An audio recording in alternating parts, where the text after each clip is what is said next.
terrorista, el FBI alertó a la Oficina de Inmigración de que debían ser detenidos, y todo esto luego de escuchas telefónicas, las cuales mostrarían un posible vínculo con ISIS, por lo cual estas 8 personas fueron arrestados y están en proceso actualmente de deportación. Y para platicar un poco más o en profundidad sobre este tema, tenemos al invitado esta noche, el doctor Víctor Hernández. Él es analista político, especialista en terrorismo de la Universidad Panamericana de México. ¿Qué tal, doctor? Buenas noches, ¿cómo está usted? Buenas noches, gracias por el espacio. Al contrario, gracias por su tiempo y vamos a platicar sobre este caso que llama muchísimo la atención y sobre todo en esta situación en la que estamos viviendo, donde la frontera se ve cerrada posiblemente cerrada por esta situación o para tener un poco más de control. Pero vamos a lo que conlleva con estas 8 personas puntualmente. ¿Qué se sabe, doctor, hasta el momento de aquellos vínculos que puedan tener estas personas con ISIS o con algún grupo terrorista?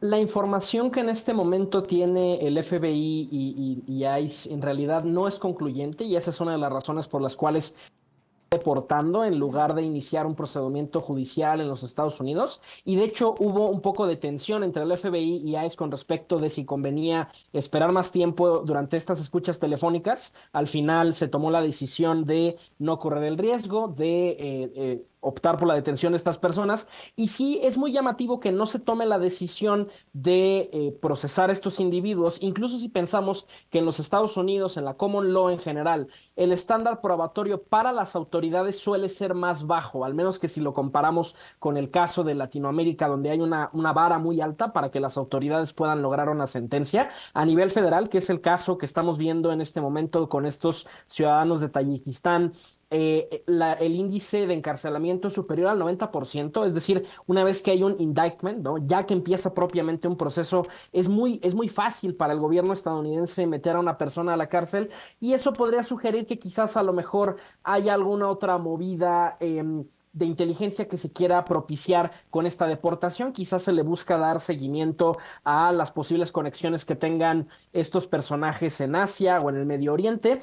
Pero bueno, al menos la información oficial que hay hasta este momento es que se trata de una falta de evidencia. No es suficiente evidencia como para iniciar un juicio, pero sí es suficiente evidencia como para remover a estos ciudadanos de territorio estadounidense. Bien, ahora, doctor, estas personas, como explicábamos en el reporte, ingresaron a los Estados Unidos aprobados por las autoridades y hasta uno de ellos aplicó por CBP One. Cuando lo hicieron, la búsqueda de antecedentes y el récord criminal, ninguna alerta ningún llamado de alerta, no hubo una señal en la que dijeran que tenían algún tipo de antecedente. Pero ¿qué fue lo que llamó la atención a las autoridades para investigar posteriormente a estas personas? Este punto que mencionas es muy importante porque lo que refleja es que hubo algún problema de comunicación entre las diferentes agencias de inteligencia norteamericanas. La entrada fue legal y eso de entrada es llamativo porque mucho del discurso que se ha hecho en torno a la frontera sur y la preocupación de los enormes flujos migratorios que hay entre México y Estados Unidos es que haya un posible riesgo de infiltraciones de terroristas por esa frontera tan porosa, y este caso en concreto nos muestra que la entrada se hizo por los canales legales, que en efecto si no se emitió una alerta es porque a lo mejor fue un error técnico en el que las bases de datos de diferentes agencias no se estaban compartiendo. Recuerda también al caso del 9/11, ¿no? Donde algunos de los terroristas entraron por Canadá, un país que tiene las Smart Borders y esta integración para la vigilancia migratoria. Pero además es un fallo de la inteligencia mexicana, porque al final también hubo una entrada a territorio mexicano. Y en ese sentido, el gobierno mexicano no se ha pronunciado con respecto de si la entrada a México de estos individuos fue legal o si a lo mejor entraron por la frontera con Guatemala. Y en ese sentido, hay un enorme problema porque en México el CISEN, que era el organismo de inteligencia civil, fue desmantelado en la presente administración y estamos empezando a ver este tipo de incidentes. Afortunadamente no pasó a mayores, se logró detectar a tiempo, sobre todo por iniciativa del FBI, pero no podemos exponernos a otro tipo de incidentes de esta naturaleza porque quizás la próxima vez no nos vamos a dar cuenta a tiempo. Exacto, y justamente ahora que cambian todas las regulaciones fronterizas y como sabemos, muchos más agentes van a hacer más expedito el proceso de aplicación. Entonces, en cierta manera, ¿qué opina usted? ¿Corremos más riesgo de que esto suceda o menos riesgo de que esto suceda debido a que básicamente las entrevistas no serán efectuadas por un juez de inmigración quien analizará el caso, sino por agentes fronterizos? Creo que la cuestión no es tanto la velocidad, sino la profundidad con la que se realizan estas tareas. Hay muchos controles migratorios que ya se están automatizando. Por ejemplo, los Estados Unidos tiene el programa para la autorización electrónica de viaje de países confiables como son los países europeos, donde uno simplemente aplica por internet y un algoritmo, una inteligencia artificial hace algunos chequeos y aprueba o niega la autorización. Europa, por ejemplo, ya implementó a partir de este año ese modelo de inteligencia artificial para la entrada a los Estados Unidos.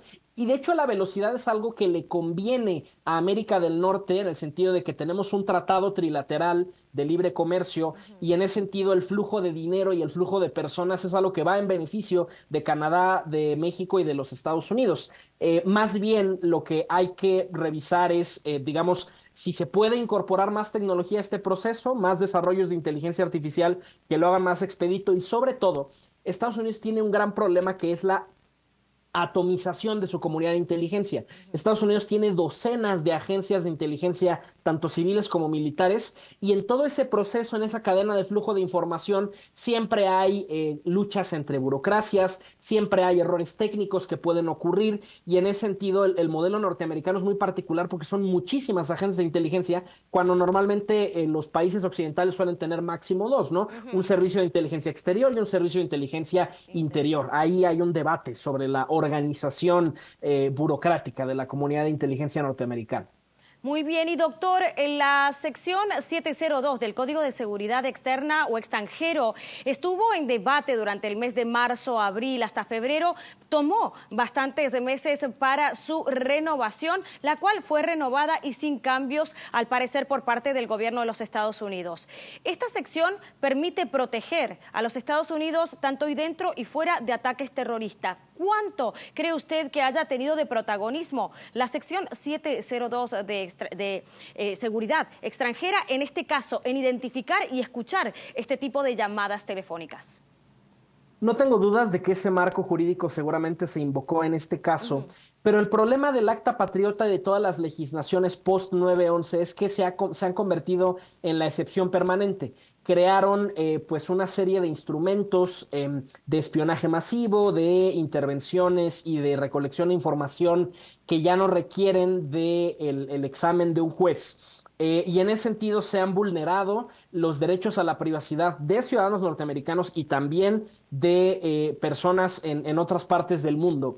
Y en ese sentido preocupa que ya han pasado 2 décadas después de los atentados contra las Torres Gemelas y seguimos viendo que este tipo de legislaciones, aunque llegaron como medidas de emergencia, en realidad llegaron para quedarse. Eso ha pasado en muchas otras partes del mundo, por ejemplo, con el COVID, ¿no? En el caso de Corea del Sur, que es uno de los casos más famosos de estudio, existieron estas apps que permitían rastrear los movimientos de una persona sin la orden de un juez, so pretexto de avisarle si había estado en contacto con una persona que había dado positivo a COVID, y esas legislaciones en muchos lados del mundo han permanecido vigentes y en ese sentido hay que tener mucho cuidado porque estas medidas suelen ser caballos de Troya que en nombre de la seguridad acaban erosionando las libertades de los ciudadanos. Doctor, por último, para terminar esta entrevista, ¿qué tipo de seguimiento se les dará a estas personas una vez que sean deportados? Como usted dijo hace instantes, pueden tener entre manos a grupos que los lleven a un caso peor o que estén planeando algo peor y sin embargo al ser deportados prácticamente se perdería parte del rastro. ¿Cuál sería el seguimiento? El seguimiento seguramente podría pasar a manos de la CIA porque ya es una jurisdicción eminentemente extranjera. Ahora, sí es una realidad que la comunidad de inteligencia estadounidense no tiene cobertura absolutamente en todas partes del mundo. Por ejemplo, hay algunas regiones, sobre todo en Asia, excolonias británicas, donde el gobierno estadounidense suele apoyarse más del MI6 o de alguna de las organizaciones de los 5 ojos, que es este tratado multilateral en materia de intercambio de inteligencia. En terreno tayiko yo veo difícil que haya operativos en el terreno de la CIA, pero probablemente habrá algún tipo de seguimiento en sincronía, en sinergia con alguna organización de inteligencia extranjera, pero la realidad es que sí, o sea, sí se pierde mucho control del seguimiento que se puede hacer de estos individuos. Muchas organizaciones terroristas optan ya ni siquiera a comunicarse por internet, sino por medios más tradicionales que son más difíciles de monitorear, y en ese sentido pues sí hay un riesgo de que estas personas no se les dé el seguimiento adecuado, aunque yo llamaría a la cautela porque, insisto, si el gobierno estadounidense estuviera 100% seguro de que estos son terroristas, Claro. ya estarían en este momento en la cárcel, ¿no? Entonces también llamaría un poco a la tranquilidad en el sentido de que todavía no es una cuestión plenamente zanjada. Exactamente. Muchísimas gracias al doctor Víctor Hernández, analista político especialista en terrorismo de la Universidad Panamericana de México. Como siempre, un placer escuchar su punto de visión. Gracias por la invitación. Muy buenas noches. Buenas noches.